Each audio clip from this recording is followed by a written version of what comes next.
இது மகிமை நேரம்.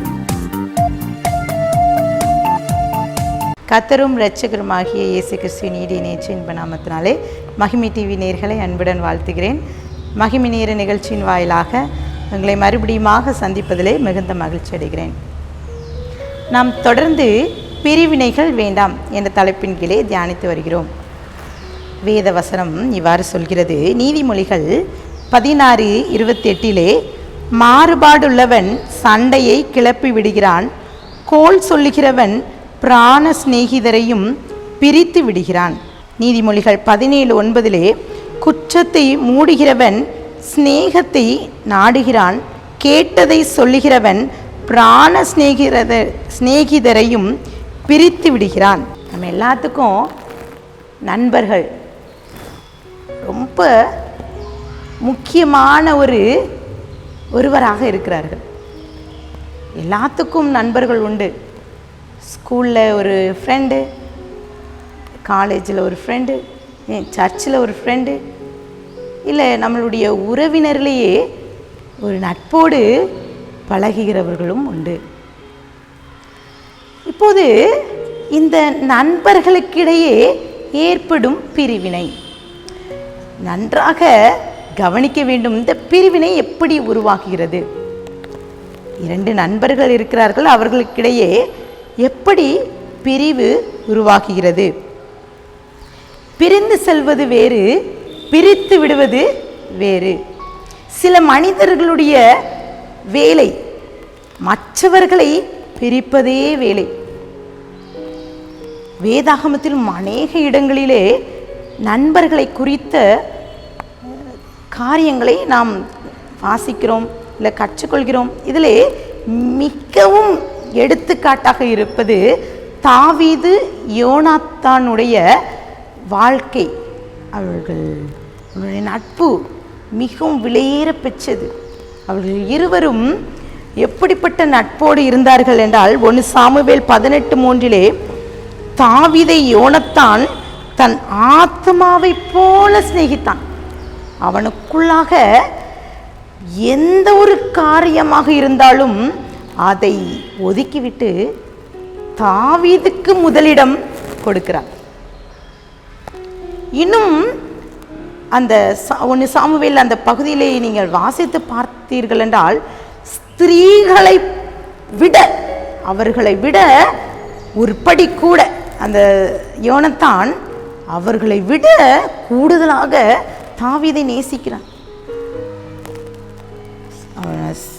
யோனாத்தான் சவுலுடைய மகனாக இருந்ததினாலே அவனுக்கு நன்றாக தெரியும், இஸ்ரவேலின் ராஜா இந்த சவுல் முதலாவது மன்னன். இப்போ இந்த ராஜாவுக்கு அடுத்தபடியாக வருகிற ராஜா யார் என்றால் யோனாத்தான். அவன்தான் எனக்கு நன்றாக தெரியும். ஆனாலும் கர்த்தர் தாவீதை நேசித்தார். கர்த்தர் தாவீதனோடு இருக்கிறார். அவரை ஆண்டவர் அபிஷேகிக்கிறார். தன்னுடைய தகப்பனுக்கு அப்புறம் தெரிந்து கொண்ட ராஜா இந்த தாவீது என்பதை அறிந்து கொள்கிறான். இப்போது அவனுக்கு அந்த நட்பு, அவர்களுக்குள்ளே ஒரு நட்பு இருக்கிறது, ஆத்மாவிலே ஒரு நட்பு. இப்போது அந்த நட்பிலே எந்த ஒரு விரிசலும் வரவில்லை. மிகவும் அருமையாக அவர்கள் நட்பு இருக்கிறது. சவுல் தாவீதை அழிக்க நினைப்பதை அறிந்து கொள்கிறான். சொல்கிறான், அவனுக்கு தாவீது யோனாத்தான் இவர்களுக்கு இடையே இருக்கிற நட்பை கூட சவுல் ராஜா அறிந்து கொள்கிறார். அவனுக்கு விரோதிக்கிறார். எப்படியாவது தாவீதை அழிக்க வேண்டும் என்பதே தான் இந்த சவுளுடைய எண்ணம். அதற்கு இந்த சவுளுடைய மகன் யோனாத்தான் இடம் கொடுக்கவில்லை. அவ்வளவு ஒரு நட்பு. இப்படிப்பட்ட நட்பு நம்மிடம் இருக்கிறதா? நம்மளுடைய நண்பர்களோடு நாம் எப்படி பழகுகிறோம்? ஏதோ ஒரு சுயநலமாக தான் பேசுகிறோம். ஏதோ ஒரு காரியம் நமக்கு கிடைக்கவில்லை, ஏதோ ஒரு காரியம் நமக்கு தரவில்லை என்று அவர்களை பகைக்கிறோம், பிரிந்து விடுகிறோம். இந்த பிரிவுக்கு காரணம் என்ன என்பதை அறியாமலேயே சென்று விடுகிறோம். வேதாகமத்தில் இன்னொரு மனிதன் யோபு அவனுடைய நண்பர்கள் அவன் ஒரே நாளிலே எல்லாம் அழிந்து விடுகிறது. அவன் குடும்பம், அவனுடைய சொத்து, அவனுடைய கால்நடைகள் எல்லாம் அழிந்து விடுகிறது. ஆனால் யோபு அவன் உட்கார்ந்து கொண்டிருக்கிறான். அவன் எல்லாம் பார்க்கிறார்கள் யோபுவை, அவனுடைய நண்பர்கள் பார்க்கிறார்கள். வேதாகமத்திலே அவன் சொல்கிறான், என்னுடைய சிநேகிதரும் என் தோழரும் என் வாதையை கண்டு விலகுகிறார்கள், இன்னும் என் இனத்தாரும் தூரத்தில் நிற்கிறார்கள். அவன் சொல்றான், என் நண்பர்களா என்னை விட்டு தூரத்தில் போய் நிற்கிறார்கள், என்னுடைய வாதையை கண்டு.